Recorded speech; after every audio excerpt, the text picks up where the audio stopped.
Olha. Certo. Então, muito bem. Então, já que o assunto, nós que entramos no assunto do livro, sem que eu tenha provocado, eu queria dizer que quando o Gilberto Sampaio e eu escrevemos esse livro, nós queríamos contar a história da soja. Como foi que o Brasil conseguiu ter a segunda maior produção de soja do mundo, só perdemos para os Estados Unidos e temos seguramente possibilidades concretas de sermos os maiores produtores do mundo. Já somos os maiores exportadores. E o que acabamos descobrindo ao longo da pesquisa da soja, além da própria história da soja, que é uma história fascinante, maravilhosa, sugiro que, se você gosta de assuntos produtivos, você tem que ler a história, é imprescindível, mas nós descobrimos que a história da soja é, antes de mais nada, uma fórmula para o Brasil que dá certo. Então, nós podemos dar certo sim, se nós entendêssemos o que aconteceu no caso da soja. No caso da soja, as condições que juntas se harmonizaram para que nós tivéssemos conseguido este grau de sucesso são basicamente três. De uma enorme quantidade de fatores, podemos retirar, resumir em três grandes famílias. A primeira era o desejo que tinham esses agricultores de dar certo. Porque se você não quer fazer alguma coisa, se não há um desejo, em princípio, de sucesso, nada funciona na vida. Porque o mundo não é assim, quer dizer, você até para ganhar na loteria tem que comprar o bilhete, não tem jeito. Não, você não ganha na loteria sem comprar o bilhete. Um mínimo de iniciativa tem que ter. O que acontece é que essa gente aí, que são esses agricultores aí gaúchos, que são basicamente imigrantes alemães e italianos que vieram, que entraram no Brasil pelo a partir, sobretudo, da metade do século XIX, embora a colonização alemã no Rio Grande do Sul e no Paraná tenha começado um pouco antes. Essa gente, que os italianos chegam depois na década de 70, né, de 1870, elas queriam dar certo de qualquer jeito. E eles tiveram um grande mérito, tiveram a grande sorte de não serem percebidos pelo governo. Que se o governo os tivesse percebido, tivesse sabido da sua existência, certamente eles teriam sido impedidos de algum modo, por alguma razão, sob algum pretexto. Então, a primeira condição é a existência de um desejo de dar certo, um desejo de prosperidade, um desejo de trabalhar com as próprias mãos e construir o sucesso. Esta é a primeira condição para tudo, aquilo que Ludwig von Mises chama de a ação humana. Von Mises costumava dizer que a economia não trata de coisas, a economia trata de comportamentos humanos. Pois a primeira maneira para que um país dê certo é que as pessoas que estão nele desejem dar certo de verdade e não apenas obter um emprego público. Eu sempre insisto nisso aqui, porque, de certo modo, o Brasil é um país de rentistas, não só no sentido econômico, de você botar o seu dinheiro lá para render junto ao Banco do Brasil, num título público qualquer, mas no Brasil eu tenho às vezes a impressão que a mentalidade, o desejo maior dos brasileiros seria encostar-se no Estado, criar para si próprio alguma pequena sinecura, mesmo que seja humilde e pequena, contanto que ele ficasse dispensado da necessidade de produzir o próprio sucesso. A essência do liberalismo clássico, esse que von Mises muito bem representa, é a essência da autorresponsabilidade. Você é responsável pela sua própria vida, por resolver os seus problemas e por construir as condições econômicas que você desejar e acreditar que deve construir.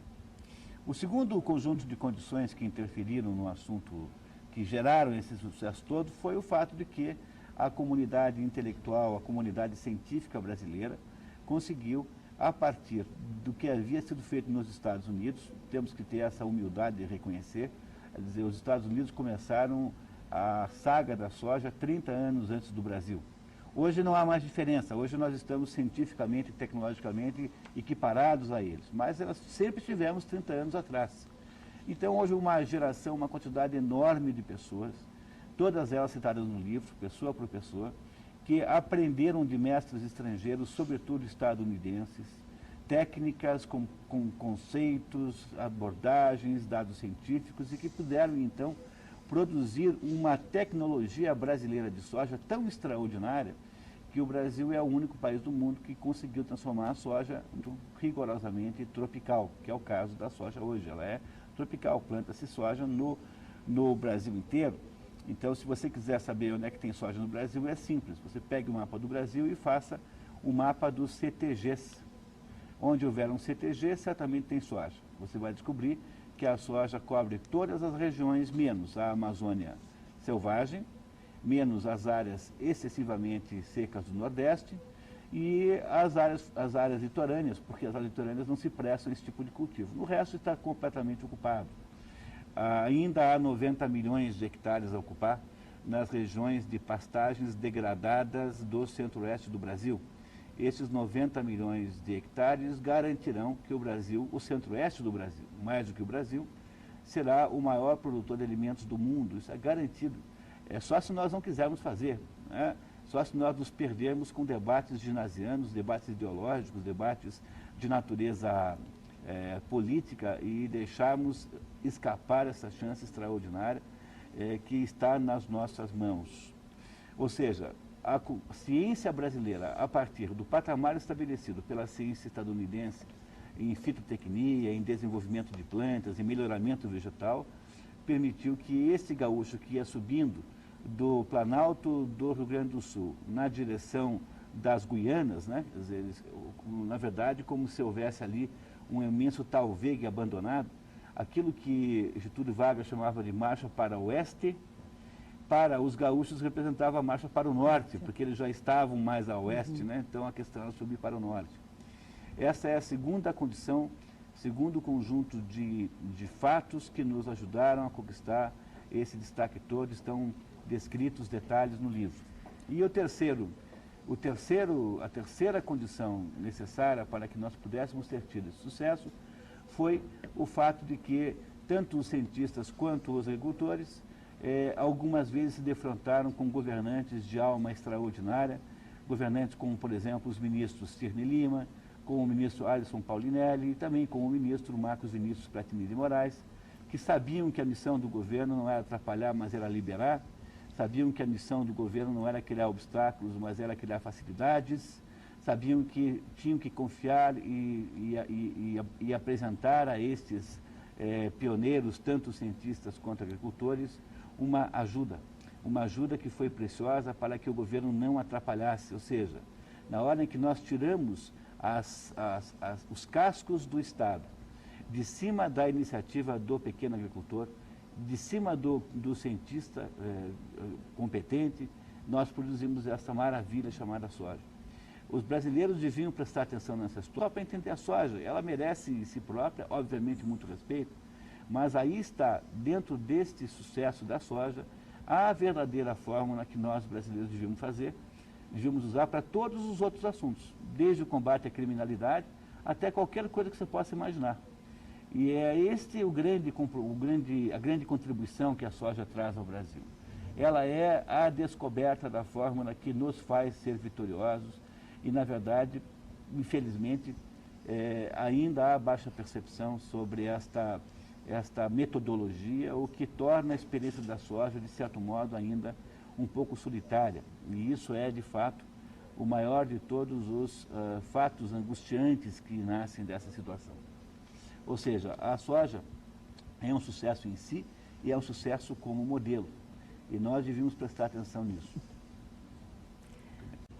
Eu queria...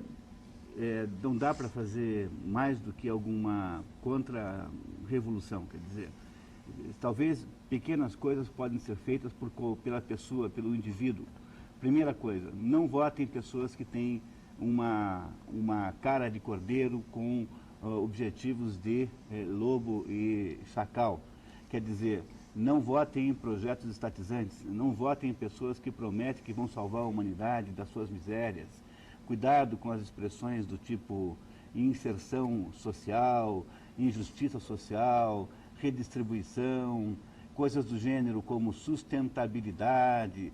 Essas expressões da moda estão todas elas impregnadas de veneno. Essas pessoas montaram uma espécie de conversa simpática, altruísta, para pegar o seu dinheiro para fazer a revolução com ele. Desconfie dessas pessoas, desconfie de todo político que disser para você que já produziu não sei quantas dezenas de leis.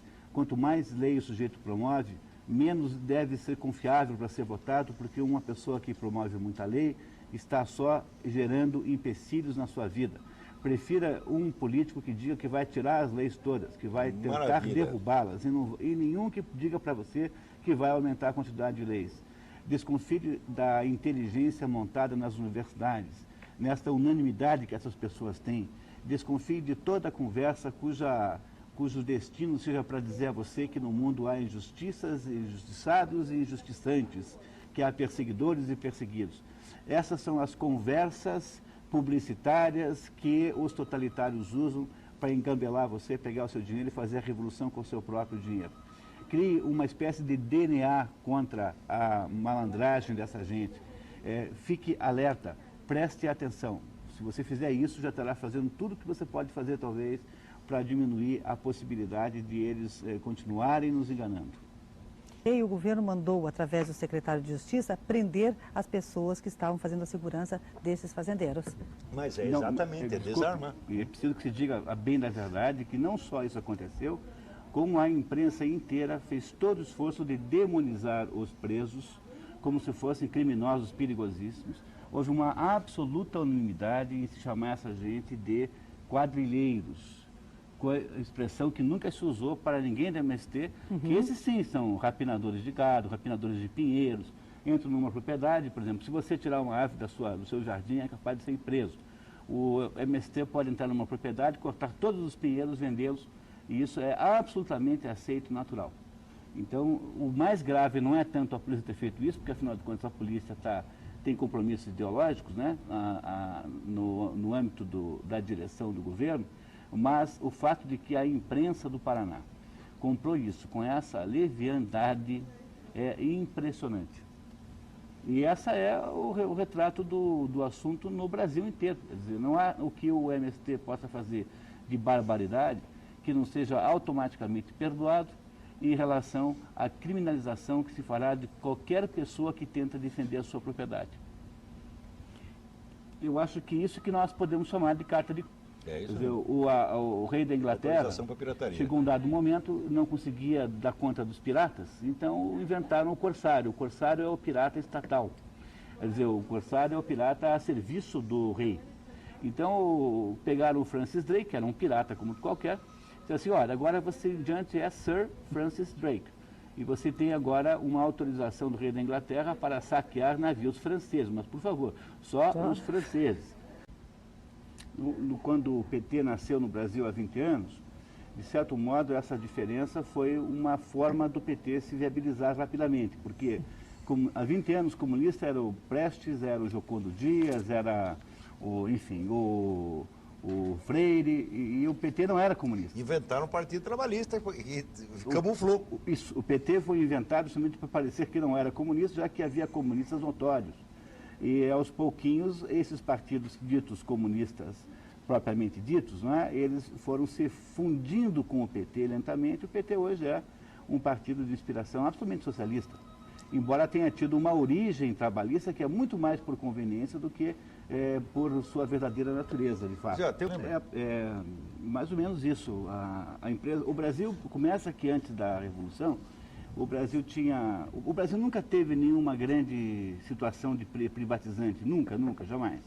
Quer dizer, até a Segunda Guerra Mundial havia uma espécie de tolerância, sobretudo entre a Segunda Guerra Mundial e a Revolução de 64, houve uma espécie de atratividade, de tendência a atrair capitais estrangeiros, sobretudo americanos, canadenses. As companhias de energia elétrica e telefones eram todas estrangeiras, uma exceção ou outra.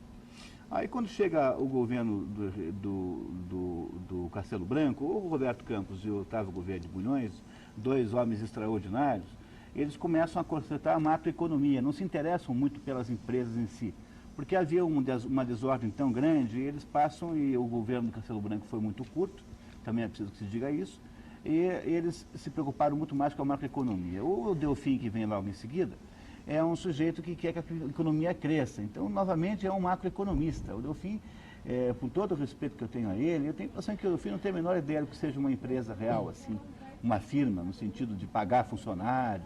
Ele não é uma pessoa desse nível, é um homem de grande amplitude de pensamento econômico, mas ele também tem o defeito do economista macroeconomia, só pensar em agregados em taxas médias, assim, pensa em taxa média de juros. Não, é um mundo em que não existem os indivíduos, só as médias. Aí o Geisel, quando assume o governo, o Geisel resolve aprofundar o controle, porque aí naquele momento havia uma opção, ou o governo militar entregava o poder para o Carlos Lacerda, digamos assim, para alguém como Carlos Lacerda, para alguém como Ney Braga, ou seja, para um governante civil confiável, ou o governo aprofundava a ditadura militar. E foi o Geisel quem, se por um lado fez um pouco de distensão política, ou seja, ele controlou as áreas mais agressivas do Exército, ele, por outro lado, criou um aprofundamento da estatização no Brasil. Aí o Brasil, quando acaba o governo militar, é um país muito estatizado, extremamente estatizado, e aí quando vem o governo do Collor, ele promove a primeira onda de privatizações, porém feitas essas privatizações fundamentalmente com moedas podres, em que os empresários podiam entregar direitos de baixa esperança de recebimento, como por exemplo o título da dívida agrária, para o governo, e aí houve alguma privatização. Quando entra no governo do FHC, então a privatização continua, mas agora é diferente. É uma privatização muito estatizante, porque ela é feita com o dinheiro do BNDES e com os recursos dos fundos de pensão, que afinal de contas são fundos semipúblicos, na medida em que uma parte deles vem do poder público. Então, a verdade é que se houve aqui no Brasil alguma privatização, foi uma privatização voltada para executar o programa neoliberal dos governos comunistas atuais, que é permitir que haja uma maior eficiência da economia com o objetivo de aumentar a arrecadação de impostos. O Brasil nunca foi privatista, o Brasil nunca foi simpático à atividade econômica. Pior do que isso, no Brasil o empresário é visto como um sujeito semidelinquente pela opinião pública. E é por essa razão que nós somos uns pobres. Então, a razão pela qual nós somos uns pobres está com a gente, nós somos nosso próprio inimigo. Nós dormimos com o inimigo, às vezes dormimos com dois.